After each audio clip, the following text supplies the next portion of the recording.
that time. And I'm not trying to allegedly stash a murder weapon. I'm calling bullshit. I don't believe this for a second.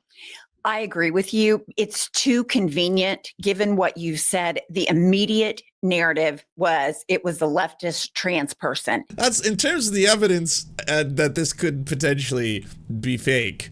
It's just that it sounds so goddamn fake. That's it. It's just like, who the has conversations where you suddenly speak in old prose out of nowhere as a Gen Zer, where in the Discord messages you're very just like, I'm EP, ooh, shit like that. And then when you speak to each other, you're like, oh, my longing for you. But yet, alas, we shall not see each other until a fortnight hath passed.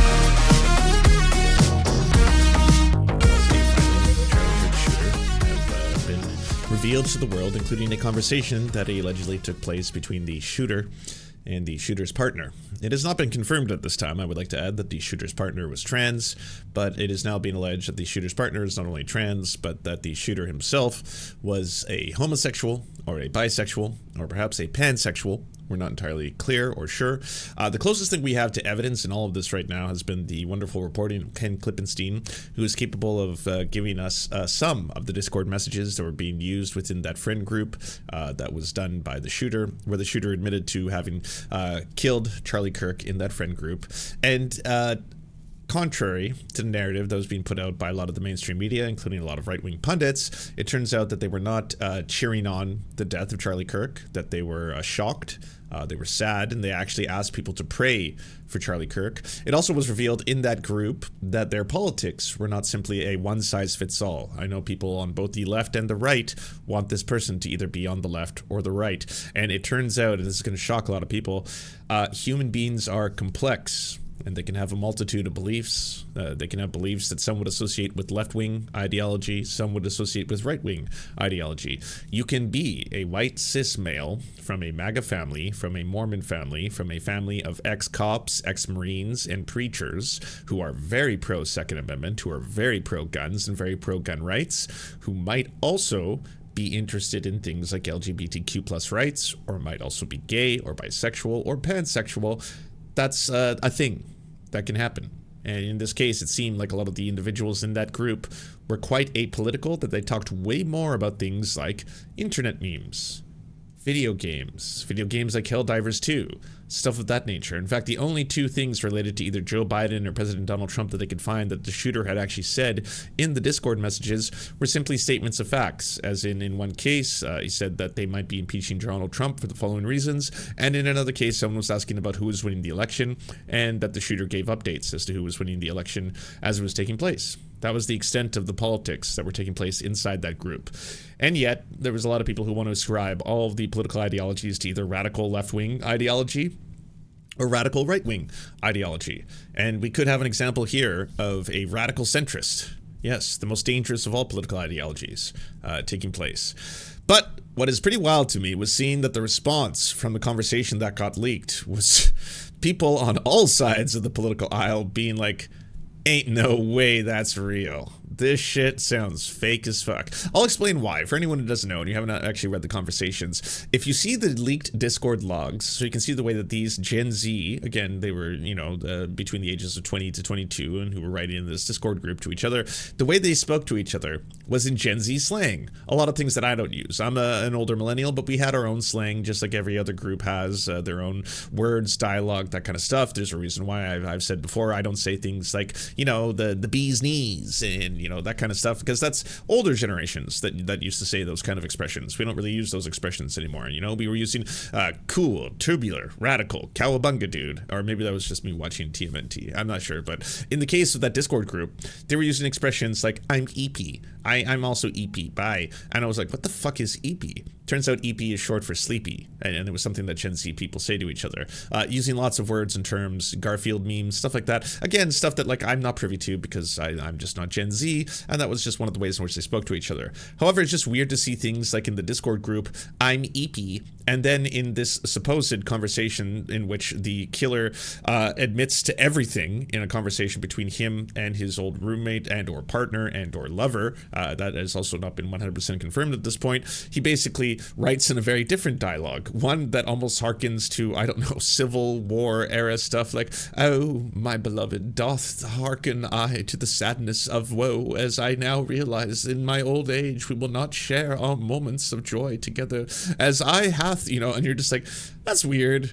It does seem strange. It's just, again, to me, it just doesn't seem like that's how 22-year-olds talk to each other. Again, I'm too old, you know. It just, a lot of people were quick to be like, what the fuck is going on here? It's like someone typed into ChatGPT, pretend to be someone confessing to crime, and also how do you do, fellow kids, enter, something like that, where again there was like, you know, the millennial ... dots a lot, which I thought was the thing that millennials use. I've seen other people push back on that and be like, there's absolutely no way that it's fake, because again, you know, this was in the official state filings. Okay, they're not going to fuck up an entire case or perjure themselves or risk having very serious criminal consequences happen to them by falsifying evidence in this regard. But there's another case that could be made that this was evidence that was provided to them by the FBI, led by Kash Patel, who has openly said a lot of weird things that are quite strange, such as he went on to Fox News to state openly that they in fact had a note that showed that the shooter had planned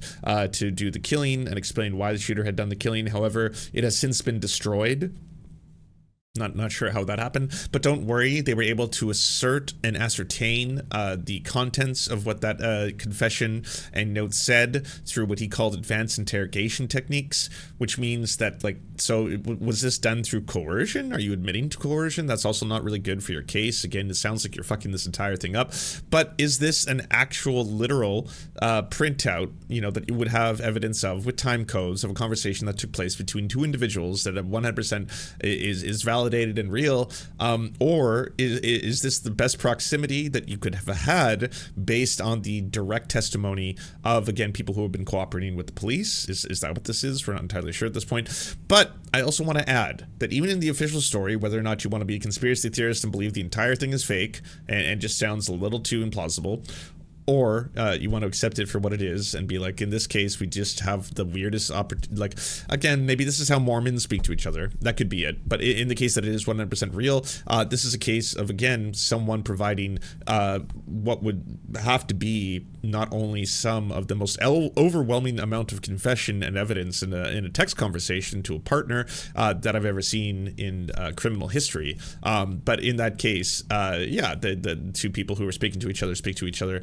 in a very different way, even at that age, than they do to their friends or their peers, whatever that may be. And I want to state emphatically that even if it is 100% real and authentic, the narrative remains that in this story, the only individual who's supposed to be trans was the person who was horrified when they found out, who had eventually decided to cooperate completely with authorities, that even the officials and the governor of Utah said was cooperating overwhelmingly with state officials. So ultimately, the hero of the story turns out to be the trans person, despite the narrative that Marjorie Taylor Greene, Laura Loomer, Matt Walsh, and all these other people want to spread. It turns out that the person you're trying to vilify an entire group of people directly towards was the person who was actually like, oh my God, and they ended up turning all this information over to the authorities that could directly impact their potential relationship, especially if it was a romantic relationship, with the shooter, which, you know, a lot of people on the right would not do that. In fact, Matt Walsh himself wrote an article back in the past defending Josh Dugard, the notorious pedophile, where, you know, he was going off into details about how, yes, okay, fine, it is probably quite disgusting what Josh Dugard had done, but would you do the same? Would you turn in your own son if you found out they had done the same things? I wouldn't. And maybe that makes me a bad person. And what he's actually saying out loud is he wouldn't, if he had found out that his own son had sexually molested children, he wouldn't actually alert authorities to that effect. That's what Matt Walsh has typed in an article that is still available on The Blaze. You can go read the article in full if you think I'm bullshitting you right now. That's one part of it. He puts in a little paragraph that he wouldn't do that. But it seems like this is the one thing that seems to be, once again, uniting people on all sides of the political spectrum. We got these Antifa super soldiers like Candace Owens. Candace Owens just dropped a bomb. The texts are fake. She says the DOJ doctored she says the DOJ doctored the shooter's messages, selectively edited, cherry-picked, and released them without timestamps to frame a narrative. Steve fucking Bannon. Steve Bannon comments on the alleged murderer's DMs. I'm particularly not buying these text messages. It seems too much like a script. Actually, it's a bad script. Huge right-wing accounts like Evan Kilgore. Holy shit. I put the alleged text exchanges between Tyler Robinson and his trans lover into ChatGPT and asked if it seemed real and genuine. ChatGPT said the texts are most likely fabricated, far too detailed, and too incriminating to be real. What are your thoughts, patriots? 1.9 million views, 35,000 likes. Another huge right-wing account. Murray, I try not to be a conspiracy theorist, but I have a really hard time believing in a short text exchange the alleged shooter makes his confession, confirms location of the weapon, confirms the type of the weapon, confirms it was wrapped in a towel, confirms the motive. It went on just to be like, why would the shooter just list out literally every single piece of evidence that you would need to be able to incriminate the shooter in this case? Seems sus. And now we have Libs with this giant headline. Nobody is buying it. After sleeping on the text exchange released by the prosecutors, you guys, I just want to say I'm calling bullshit on it. Okay. I do not think these are legit, and I'm not alone. There are bipartisan calls right now that what the prosecutors received from the FBI is total bullshit. It's not making sense. Put this up, Kylie. I am still okay, my love. Now, I have a 22-year-old son. He doesn't speak this way. Yeah, so why don't I read some of it out? After reading the note, the roommate responded, "What? You're joking, right?" Robinson, "I'm still okay, my love, but I'm stuck in Orem for a little while longer yet. Shouldn't be long until I can come home, but I gotta grab my rifle still. To be honest, I'd hoped to keep this secret still till I died of old age. I'm sorry to have involved you." The roommate, "You weren't the one who did it, right?" "I am. I'm sorry." "I thought they caught the person." "No. They grabbed some crazy old dude, then interrogated somebody in similar clothing. I had planned to grab my rifle from my drop point shortly after, but most of that side of town was getting locked down. It's quiet, almost enough to get out, but there's one vehicle lingering." "Why?" "Why did I do it? Yeah! I had had enough of his hatred. Some hate can't be negotiated out. If I'm able to grab my rifle, unseen, I will have left no evidence. Going to attempt to retrieve it again. Hopefully they have moved on. I haven't seen anything about them finding it." "How long have you been planning this?" "A bit over a week, I believe. I can get close to it, but there is a squad car parked right by it. I think they already swept that spot, but I don't want to chance it. I'm wishing I had circled back and grabbed it as soon as I got to my vehicle. I'm worried what my old man would do if I didn't bring it back, Grandpa's rifle. I don't know if it had a serial number, but I wouldn't trace it to me. I worry about the prints. I had to leave it in a bush where I changed outfits. I didn't have the ability or time to bring it with... ... I might have to abandon it, and I hope they don't find prints.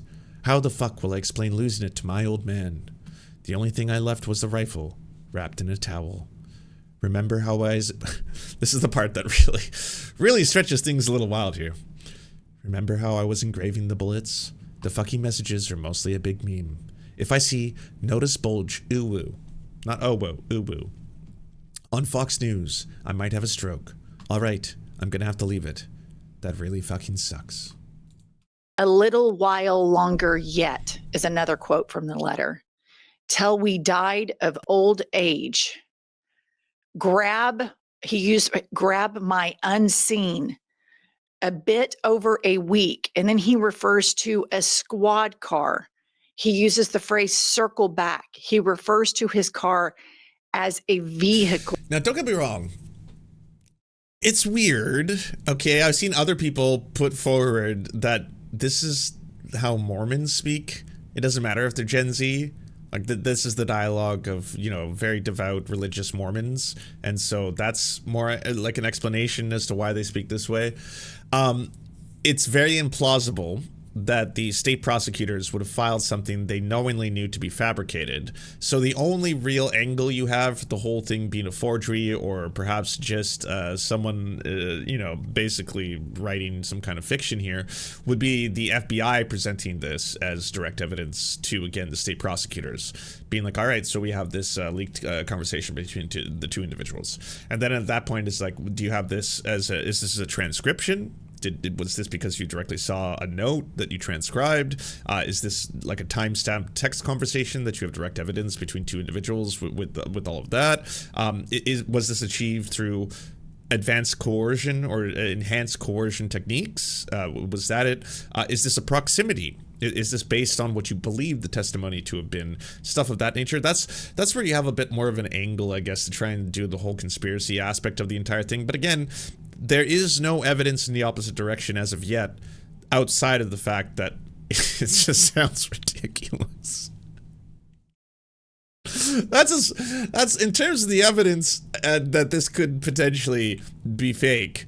It's just that it sounds so goddamn fake. That's it.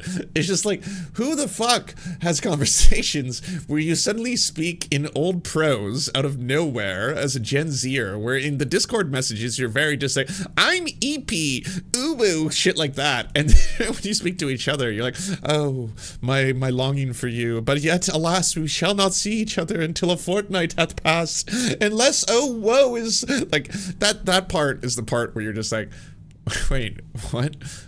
I'm sorry, who thinks kids talk? Okay, all right. There's no evidence.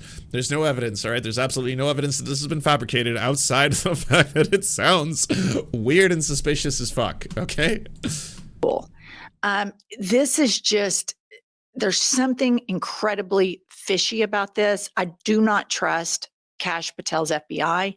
He's a conspiracy theorist. True. Dan Bongino is a conspiracy theorist. True. They had podcasts where they trash talked the FBI for 4 years, which was their audition to get this job. Their number one thing is that they are Trump loyalists.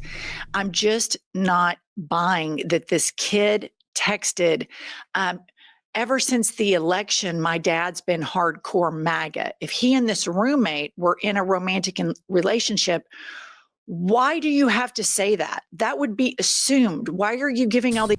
Yeah, that's the only part in terms of evidence that is, and again, this is not evidence, this is all just speculation.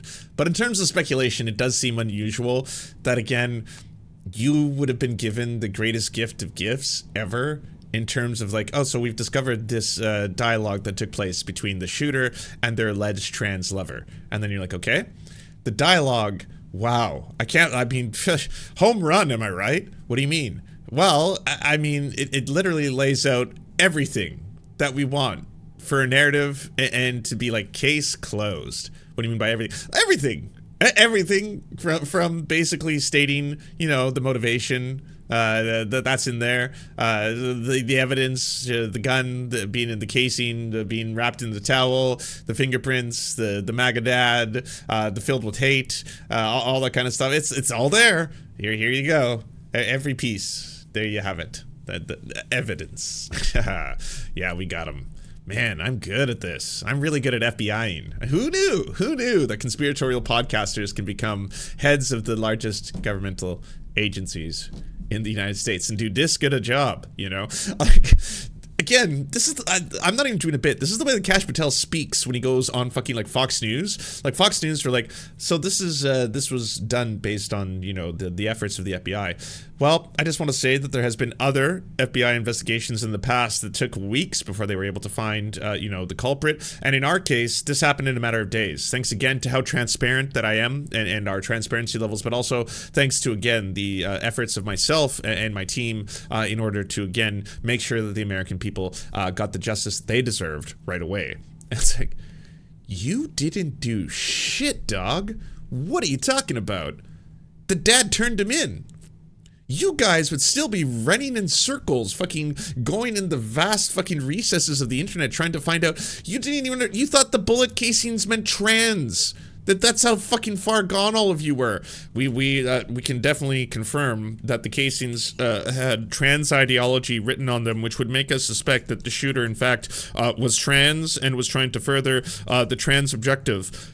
What was the trans ideology? There's a line on one of them that says notices bulges and then OEO. I don't know what that the second part means, but notices bulges. I mean, that's trans if ever I saw it, right? It's not trans. It's notices bulges. Oh whoa, and that's an internet face that you make, and it's from an old meme on like fucking Tumblr. You guys don't know shit. Well, we know that it's a radical leftist, anti-fascist. We know that. We got that part down for sure. Why? Right here, hey, fascist catch, and then a couple arrows that don't help our case, but then 3 arrows. You know the 3 arrows? Do you know history? Do you know what the 3 arrows symbolize? That's not the 3 arrows. No, it's from Helldivers 2. That's the code that you input to do the 500 kilogram bomb before you drop it. And the game is hyper ironic. You cosplay as the fascist. It's not unusual. Before, you would do something very destructive in the game to then mock the bugs that you were killing with a derogatory expression like, hey, fascist catch. That's actually incredibly common inside of the game. A game in which you cosplay as fascists themselves. Do you know what a video game is? Video games, right. So, okay, we got it. Apparently, this person was indoctrinated through the ideology of video games and video game violence. And that's what caused it, right? So we're close here. Video game violence is what did this. No. What is this, 1998? Are we doing this again? What, Mortal Kombat, Doom? That mass shooters, the Columbine, that they were actually caused by violent video games? No, this has been debunked by every single academic study that's ever looked into this. Violent video games do not cause more acts of violence. Have you seen the countries that have very high video game sales, like Japan, like South Korea? They have monstrously high video game sales and very, very low rates of shooting. Right. What else do we got here? Reddit, Discord, internet. So, internet radicalization, left-wing, Antifa, Discord, very lefty, Reddit, themes, memes, Bella Ciao. Oh, fuck, thank God. Bella Ciao, definitely anti-fascist song. We got him. Bella Ciao. I mean, there's no other way of looking at this. We got Bella Ciao. So, hey, that was an anti-fascist anthem. Do you think Gen Z knows about the anti-fascist anthems of the Italian resistance? Or do you think maybe they played a video game like Far Cry 6?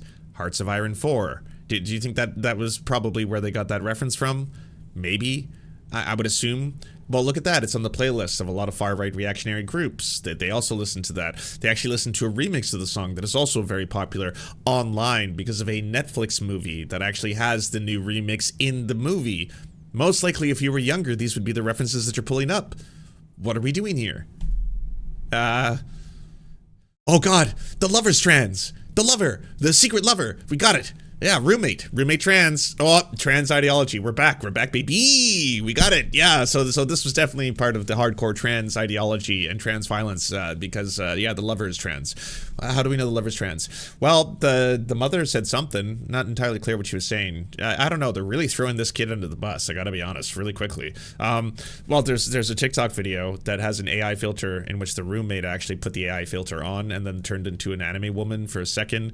It is true that in the comments of that same photo at the very bottom it says that they were not actually trying to look like a woman, that they were just trying to put a onesie into an anime filter, but then it turned out that way and they were not actually trying to do that. But I'm sure at some point it's going to be revealed that they were trans, so we got them. Okay, but what's the social media history showing of the person in question, the roommate that you are now assuming is the person's lover? Even if they were their lover, that doesn't necessarily mean that the person is a trans. That doesn't necessarily mean that the person is a homosexual or part of some radical queer movement. They could be a bisexual. They could be a pansexual. They could be a straight person in a relationship with a trans woman. That again, what are we doing here? Can you be more clear? Can you actually tell us what is taking place? Can you get down to the crux of this? What does the social media history of the roommates say? Well, it's showing that they're actually pretty into Jordan Peterson. Okay, well, never mind that. Okay, they were into some anti-capitalist shit too. But okay, but you know what? Maybe it's mixed. Have you looked at the Discord messages? It turns out that they were a largely apolitical group, but it turns out that they had ideologies that moved in both directions. We have some very conclusive evidence that they were both into very pro-gun rights, Second Amendment, that they came from a MAGA family, a family of ex-cops, of current preachers and ex-military. There's that, but at the same time that they did not hate gay and trans people. So at the same time, you've got that angle as well. And it turns out that human beings are complex, that you could also be a Republican who is pro-trans. You could be a trans person who's a Republican. You could be a gay person who's a Republican. You could be a leftist who is super, super anti-Second Amendment. You could be a leftist who's super pro-guns. You could be a leftist who's super pro-Second Amendment. You got to realize that you are all looking for a one-size-fits-all box here, especially Kash Patel, who wants a narrative that he can give to Daddy Trump so badly that they've been going on the news and the media every single day like a conspiracy podcaster would to set that narrative, to be like, we got it. We got a narrative for you. Okay, that changed slightly. We got a new narrative for you. Okay, we changed slightly. We got a new narrative for you. Okay, now we definitely have a narrative. All right, here's the narrative you were all looking for. It's been such a circus, and it's been so mishandled that even the right are not buying it. Now, that's not because they're looking for the truth. They're in their own world. They want to believe that Israel did this, that Charlie Kirk was assassinated by Israel, which again, let them do their thing off there, because I have no ability to influence any of them. I have no ability to talk sense into that corner of the internet, okay?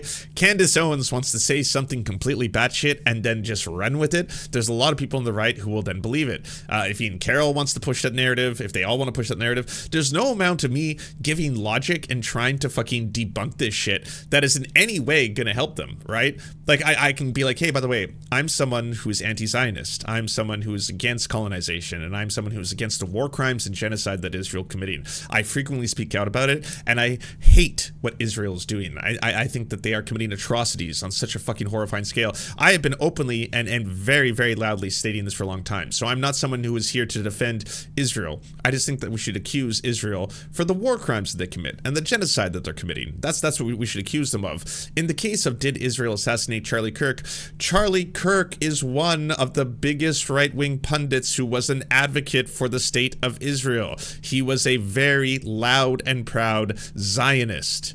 What are we doing here? This angle is ridiculous and absurd. He was bringing on people to try and downplay the starvation of Palestinian children, to say the entire thing was made up. He was regularly talking about the importance of Israel. This was one of the parts of the things that he's talked about all the fucking time. Can you lay this one to rest? This is absolute, no, I can't.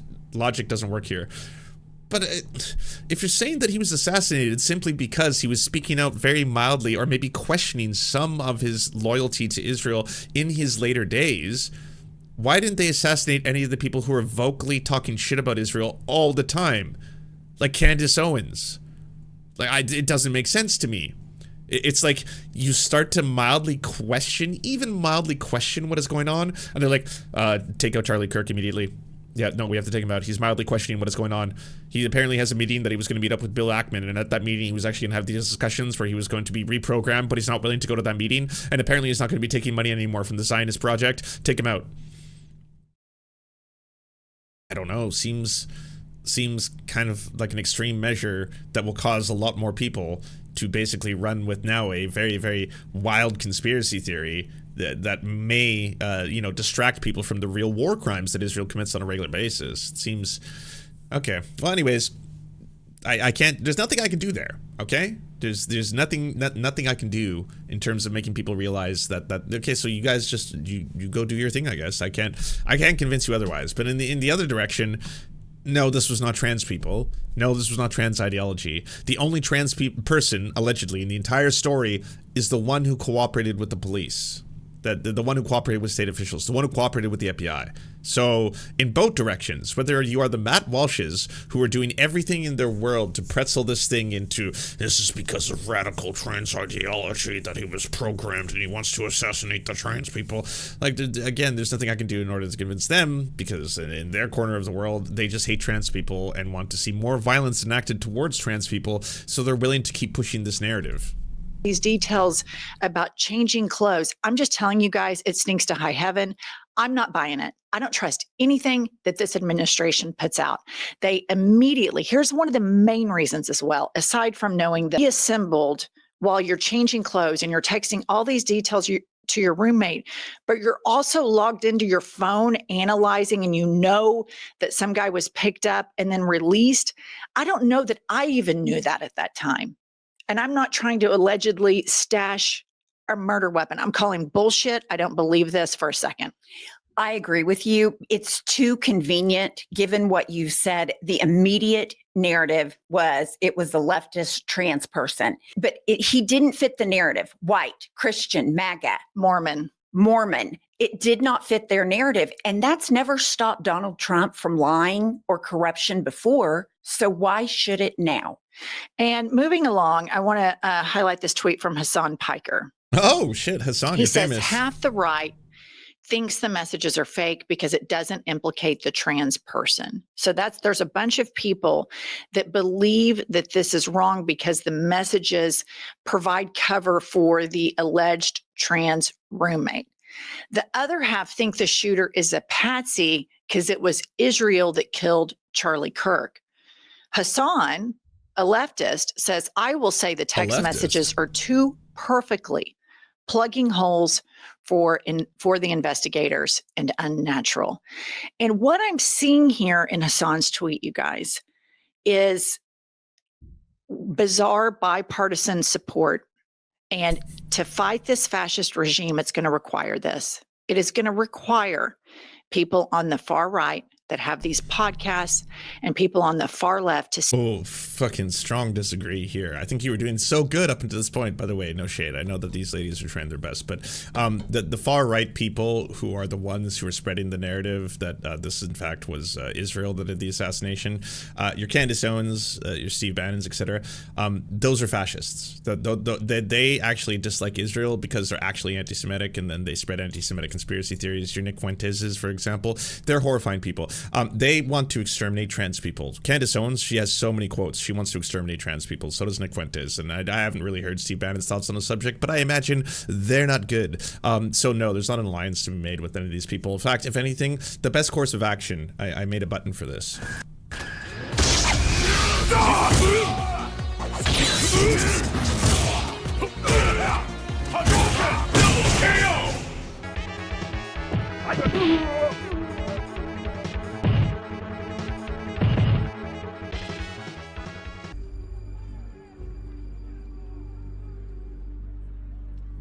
Let them fight.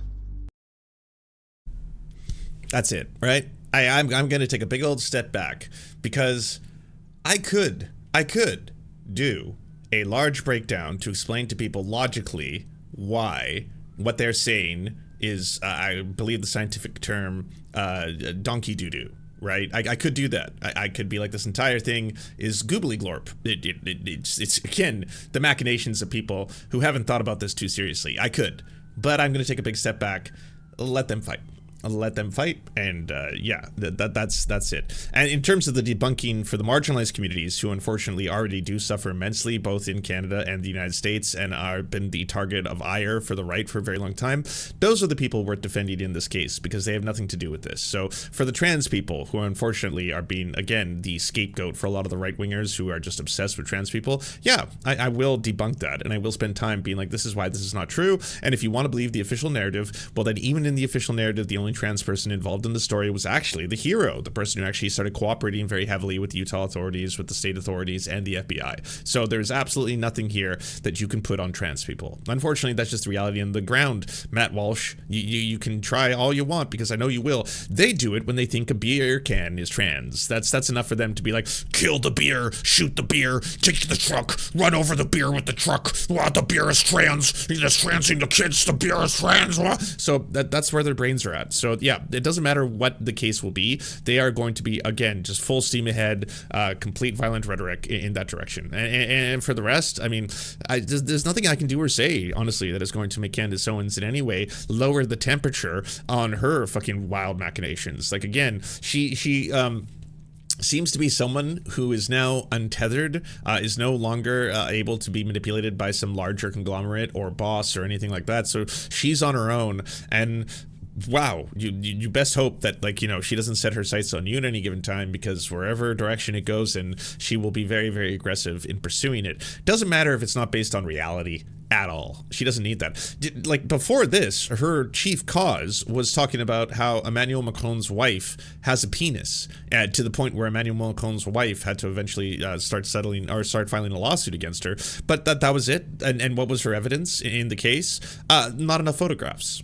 I'm not kidding. It was that we don't have enough photographs of Emmanuel Macron's wife when she was younger. And because Brigitte doesn't show us these photographs, how do we know that she, in fact, is a woman? And it's like, there is photographs. And also, what?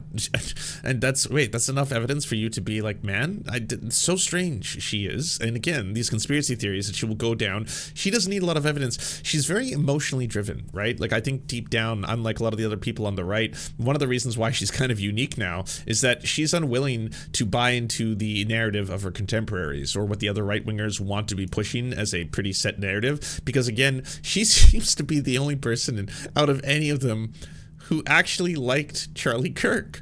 It's such a weird thing to say, but she's the only one who, after Charlie Kirk died, wasn't being like, I am now going to be selling Charlie Kirk shirts. Buy my Charlie Kirk shirts. She was the only one who was like, I'm now selling Charlie Kirk effigies. We're going to put one in front of I want to build Charlie Kirk statues and then pay me lots of money for the Charlie Kirk I'm now doing a cross-country Charlie Kirk tour in the honor of Charlie Kirk. Please give me money. She was the one who was like, here's a highlight reel of the two of us being really good friends. Look how friendly we were. Isn't that, like, I was like, God damn.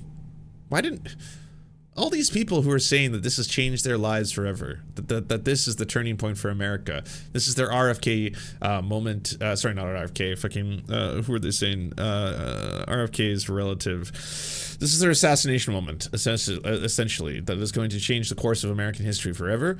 None of them were actually saying, here's some sweet memories of Charlie Kirk and me and how much I love them. JFK, thank you. This is our JFK assassination moment. None of them are actually going down that road where it's like, here's why I loved him, or here's what he meant to me, or here's why he was so special, and here's our memories together. It was just immediately like, as Charlie would have wanted, we demand blood. Now blood will reign in the streets. We are done playing good with the left. The left, you will now die because you did this to us. They did this to us, and they want us to forget it. They want to erase his memory. They want to be silent.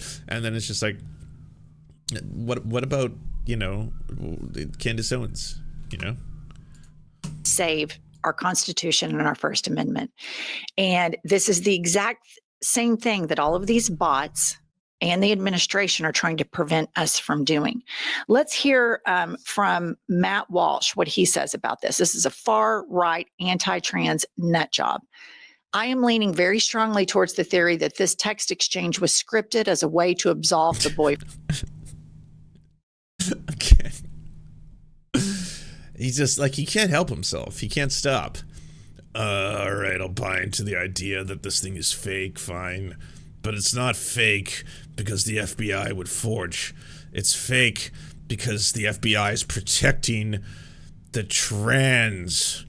The FBI wants to protect the trans. Kash Patel forged a conversation between the shooter and the alleged trans person to protect the ideology. It's like,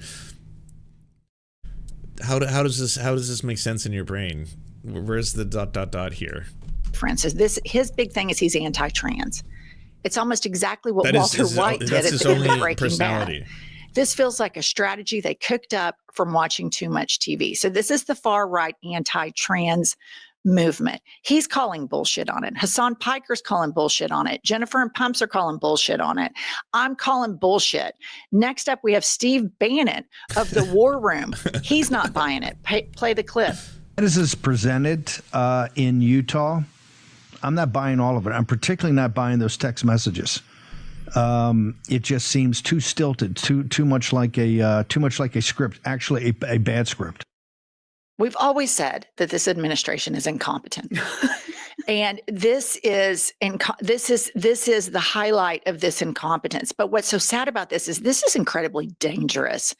This is a wild time to live in the United States, and they have eroded the institution so much that within 9 months, I don't believe an effing word coming out of the FBI. Not one word, because Cash Money Patel is blindly loyal to the cult leader. And then behind the cult leader, you've got the failed drag queen, smoky eye sociopath, Little Smokey. And then it gets even darker. You get to Palantir, you get Elon Musk, you get to these very dark forces. There are people on the far right that see this. They see that people that are more powerful, with more money, with more nefarious intents than Matt Walsh and Steve Bannon, They see that they are sucking up to Trump, and they have the bank account that Trump is impressed with. And so there is a very weird time right now where we all need to focus on, because I believe we're at a precipice. I believe it's going to take some level of bipartisan voices to save this democracy. And I'm starting to see that this could possibly happen, because if the right wing is calling bullshit on the FBI that they wanted to take over, this is a window that we cannot close the door on. Here's Candace Owens. She's from the Israel camp. Messages are clearly doctored, is what I would say. They're doctored. Now, they could decide why they're doing that. Tyler's being forthcoming. We're protecting him in some capacity. I find that to be unacceptable. Okay? Unacceptable. I want every single text message. I want timestamps. It is conspicuous that you are not telling us when this was sent, because it sounds like it's when the campus is on lockdown and he's got to go back and he's got to clean up. And then all of a sudden we're in the next day when his dad is getting clued in after the picture's been released. They're not telling us that. Okay. And you have a right to be a little bit uncomfortable about that, because I'm a bit uncomfortable about that. We need full answers. Okay, so you have exactly what Hassan said. More of her clips, she goes into thinking that this is a false flag from Israel, that the Israelis are all over it. You have the anti-trans people, the Matt Walsh, that think that it was that their whole narrative the last few days have been that it is a trans terror cell that was activated, the sleeper cells of trans people, which if you know trans people, you know they're just trying to live and not draw attention to themselves because everybody's so fucking mean to them. Thank you. Yes, I'm fucking hell. That includes a lot of different groups, by the way. There's so many groups that are just constantly being vilified and targeted by the far right.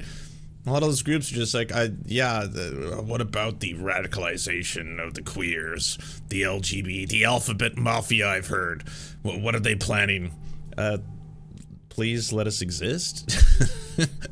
I would say. Do you need that on a flag? Do you need us to basically have like a giant sign that says, please just let us exist? Would probably be, I would say, the manifesto. Yeah. It's a very short one. Easy read. Yeah, easy for people to listen to and hear. And so then I think the truth is this. I think you have an completely incompetent and corrupt FBI that's 1000% beholden to Kanks. And they are desperate to make this narrative fit that this is left wing, because they want to erode civil rights. And here's why they want to do it. Kanks is tapped out, you guys. He's working on retrofitting his private plane that was a gift from Qatar.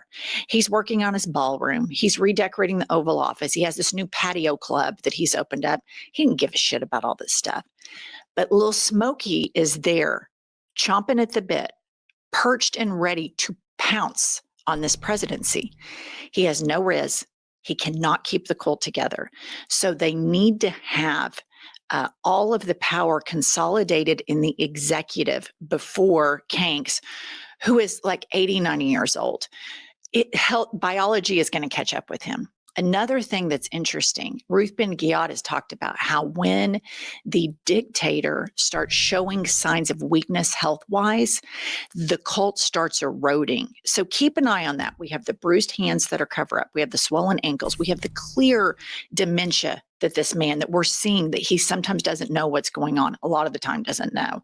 And so you see these other actors around him putting things into place.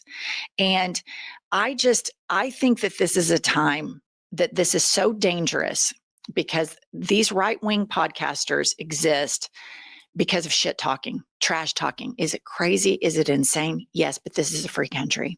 It is. We exist over here. We try earnestly our best to report facts and then our opinions on those facts. And I'm not accepting. And actually, I should correct that. Freedom for whom, right? Like, even when people are like, well, the original idea of the United States was a country in which there was not going to be any tyranny. It was freedom from the monarchs. And that's the entire idea. That's the beauty of the United States. And it was like, yeah, that was just exclusively for landowning white males. That's it. The landowning white males got the freedom. They get the Declaration of Independence. They get the Constitution. It's for the landowning white males. Yeah, if you happen to be an indigenous person, well, yeah, you're getting genocided. If you're a black person, you're going to be, I don't know, enslaved for hundreds of years. So, yeah, landowning white males, freedom for them. This shit is facts. And here's another tweet of some libs analyzing, or leftists analyzing this.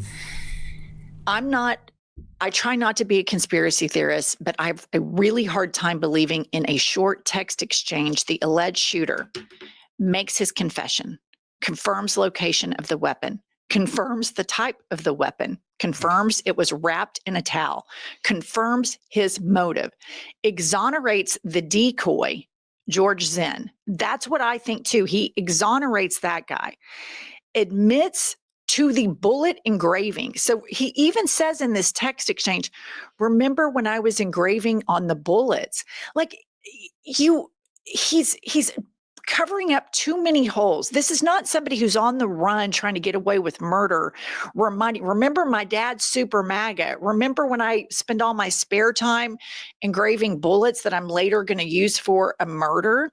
He confirms the wardrobe change. He confirms how long he's been planning it, discloses the existence and location of a now destroyed, pre-written confession note, randomly tells his boyfriend that his dad is a diehard MAGA, as if he wouldn't already know given the nature of their relationship, and is worried about his dad/grandpa being upset if he doesn't come home with the rifle, not the fact that he just used it to commit a murder. Not to mention a 22-year-old terminally online Zoomer using phrases like squad car, drop point, swept the area, my vehicle, till I died of old age, my old man. I'm not buying it. I think this is complete and total bullshit. I think this is the exact FBI that Trump wanted. The only reason why I think the whole thing is extra kind of silly, I just want to pull up the actual leaked text messages that we have, because it got to a part. Yeah, so this is from Ken Klippenstein's reporting, the actual Discord messages. Cat memes, weather updates, home improvement, and the odd Garfield reference populate the shooter's posts. I'm going to eat pretty soon. Very eepy, he said in one post, an intentionally silly misspelling of the word sleep, a common Gen Z convention, which I didn't even know. I'm going to eat pretty soon. Very eepy. Very ill.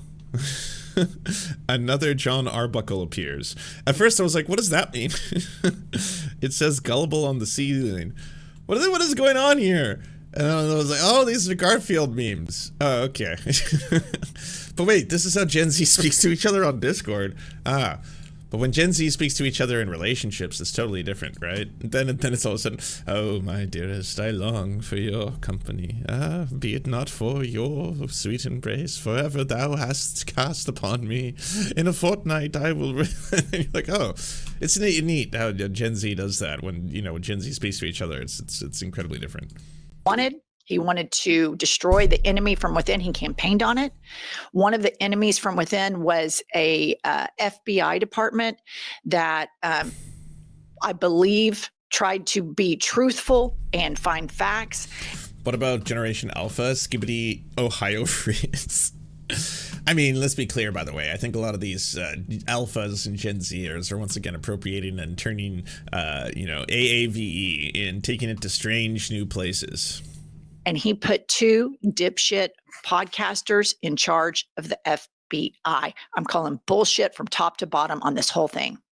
Two things have stuck out to me about this whole thing. In terms of that tweet, the written confession that has disappeared, that to me spells cover up a mile away. Because if it was, I am a trans person that inscribed bullets against Donald Trump, it would be wall-to-wall coverage on every news station. And I also look at this and I think, here's the FBI. The most obvious answer cannot be the true one, because it does not fit the narrative that Donald Trump and the right wants, exactly for the reasons you mentioned.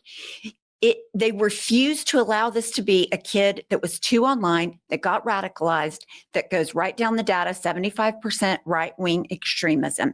They do not want to do that and entertain that because it doesn't fit their narrative. So this whole thing, like you said, this is a prosecution's dream. Words. And for the listener. But again, this is what he used to be. This is who he was, right? Is he would sell this clothing line, which again, I know he's going to be probably protected under fair use for obvious reappropriation of the Punisher logo, but cash with cash. Cash with cash. And all he did is he had a conspiracy podcast where all he did all day was talk about the Epstein files and how Epstein didn't kill himself and how Epstein had tons of collaborators and how all the richest billionaires and politicians in the world were all, again, working in collaboration to run this massive pedophile network. And then what happens when someone like this, and children's author. He was writing just fucking ridiculous Donald Trump is the savior of humanity children's books to take away the deep state and the corrupt fucking Democrats and the ghouls and goblins that encompass the liberal party. So that was his life. And then someone like that gets tapped to lead, again, one of the largest and most vast and again, incredibly intricate and complicated agencies in United States history with zero qualifications whatsoever. And so far has demonstrated that any single time something is going remotely strange or wrong, he just wants to go on Fox News to keep podcasting because that's all he knows. He's got podcaster and influencer brain. He has to create content, not solve crimes. He's not here to protect the nation. He has to get in front of a microphone and be like, yes, I am doing the best job that anyone has ever done in the history of the United States because, again, we are transparent and we are doing the important work that everyone and you're just like, oh my God. Yeah, this is a disaster. Of course it is. This is Kash Patel, who spells his name K$H. And here he is in a camouflage skull with a Santa hat. This is the guy that's running the FBI. This is it. This is a wholly unqualified conspiracy theorist podcaster running the FBI. I don't believe any of it. And within my doubts, there are doubts on the far right, the people that I played here. I feel that we are in such a dangerous, dangerous time. We did an episode a couple of days ago discussing Stephen Miller's plans. Everybody's heard what Pam Bondi's been saying. Everybody's heard what Little Smokey's been saying. Everybody knows what Donald Trump's been saying. We're at a time where if we are going to save this country, we are going to have to unite with people that we agree about the First Amendment with. And here's again, I thought everything in that entire segment was really well done, except for that last part. And I don't think she's unique in this, by the way. It's not just liberals who've been saying that. I've seen leftists also publish the same idea, right? Here's one example. Your favorite guy, who's been a very, very outspoken advocate on the behalf of Palestinians. I'm not here to trash him and his opinions and his beliefs, but I am here to trash this take. Need to watch to see if this is genuine, but I'm on board to take back our sovereignty from Zionist influences. There's no way we can do it alone. The left literally has no power. Now that we have two popular sides on the same anti-Israel movement, we can't waste time fighting each other. Breaking. Candace Owens has called for the left wing and the right wing to unite. This move's come shortly after Nick Fuentes attempted to frame ordinary Americans for Charlie Kirk's assassination, but I'm sure you'll probably hear the same thing out of a number of other people. I'm going to be completely frank with you here, and I'm seeing this almost exclusively come from white folk for a very, very special reason. You cannot align with fascists on anything. It doesn't matter if they are fascists who happen to be fascists who agree with you on one special point. It could be that they agree with you now in this moment in time on, say, free speech, or they agree with you now at this moment in time for anti-Israel sentiment. But their sentiment, by the way, is not anti-Israel because they want Palestinian emancipation. They are anti-Israel because they usually overlap with actual anti-Semites. There are some anti-Semitic people who do the same thing that liberal Zionists do, which is equate Israel with all Jewish people, and that's one of the reasons that they want to eliminate Israel, because they want to eliminate all Jewish people. This is not about Palestinian emancipation to them. But that notwithstanding, people such as Candace Owens and Nick Fuentes, who are open advocates for the extermination of trans folks, who are open advocates for the extermination of gay people, okay? There's absolutely no room in which to work with that, because at no point can you be like, well, at some point, you know, we're going to do this. We're about to liberate Palestine. This is really good, comrades. And then it's like, yeah, what do we move on to next? Oh, I guess we're going to be doing our other projects we're working on, which is, again, getting rid of all the gays. Oh, so yeah, sorry. Don't know if you knew this. We think that they're abominations, that they are contrary to the word of God. Christ is king. Did you know that? So Christ is king, and because of that, and our misinterpretations, I might add, of the Christian Bible, we want to eliminate and stone to death all the gays. So that's where we're at. We're going to work on that. Do you want to collaborate on that one too, or are we only doing the Israel thing together? It's one of the problems with the whole sentiment of, sometimes you'll see this by lefties, right? Where it's just like, no war but class war. No war but class war. I agree that there's certainly, without question, a hierarchy that is built upon classism and capitalism, and we need to work on abolishing that. That is one of the projects of the left, no question. But guess what? When a white man shot another white man, when that just took place right now, what was one of the first things that happened? There was a whole bunch of bomb threats and death threats that were called into black institutions almost instantaneously. We can't keep separating these things and like live in a fantasy world in which there are people who are far right extremists who happen to believe in a whole bunch of things, not just one thing. They could be, I am against Israel. That could be one thing. Or they could say something like, I am also for free speech. Well, guess what? Those are very, very malleable positions they hold. We've all seen already what all of the so-called free speech advocates on the right, who are constantly railing against cancel culture, and they're trying to censor us in 1984, and the liberals have lost their minds. They're getting mad at us for apparently getting fired from our jobs for saying the N-word. Oh, those, well, look, the flip. All of a sudden, now all of them are doing what I'm calling Karen culture. They're all basically trying to get people fired from their jobs for criticizing Charlie Kirk, fired from their jobs for quoting Charlie Kirk, fired from their jobs for mocking Charlie Kirk's death. All of a sudden, it's like, wow, once they have complete and total power, it seems like they're using for authoritarian purposes. Now, you happen to have a couple of people who, yes, may be advocates for something that you're also advocating for. That doesn't mean you need to work with them. There's such a huge difference here. You can let them go off into their corners of the world and fight each other. I'm not saying to stand in their way. I'm not saying to jump in front of Candace Owens and Nick Fuentes, or Candace Owens and Benjamin Netanyahu, and get in the between them and be like, stop. Can't we all just get along? No! Just stand the fuck out of the way. Stand out of the way. It's honestly, it's less work. You can just let them fight. Let them fight. In fact, sit back at home and give yourself a day off. It's wonderful. We don't get a lot of days off. We got to protest on the weekends. I can tell you so many times I just want to fucking play video games for an entire day, and someone's like, hey, Lance, there's another, pro-Palestine or pro-Sudan rally. We should go. And I'm like, I guess I should go. I have all these comforts, and I live in luxury, Jesus Christ, in the West, and meanwhile I'm supplying the bombs. You're right. Let's go. Well, now you get an opportunity to just sit back and let them fight. Enjoy. Take a day off. This is a you day. You can, and have some popcorn, read a book, do whatever you want to do, but just fucking relax and sit back. And if fascists want to fight fascists, fascist on fascist violence is not my business. I separate myself from it. It's not my concern. Yeah, the fascist administration of Benjamin Netanyahu, the genocidal and fascistic administration of Donald Trump, if they want to fight each other, who am I now to join and say like, wow, guys, we need to fucking calm down here. Come on, what are you guys doing to each other? So thank you so much to our patrons for making this show possible. We could not fund it without you. And if you want to join, please check out patreon.com/theserfs to unlock bonus episodes, uncensored content, and all the good stuff. Thanks to Anna Loves Riley, Addercap, Bobby Lasers, Cheryl Alvarez, Comrade Junkie, Doug Caddy, Everything Important, Hegbard Salim, Multimondi, Omni, Political Papi, Preston Kroll, Quiet One 85, Riley and Anna, Roller Dragon, Cernicus, Stellar Gwyn, Sebastian Demmel, Tigwick, and Words Greenwood.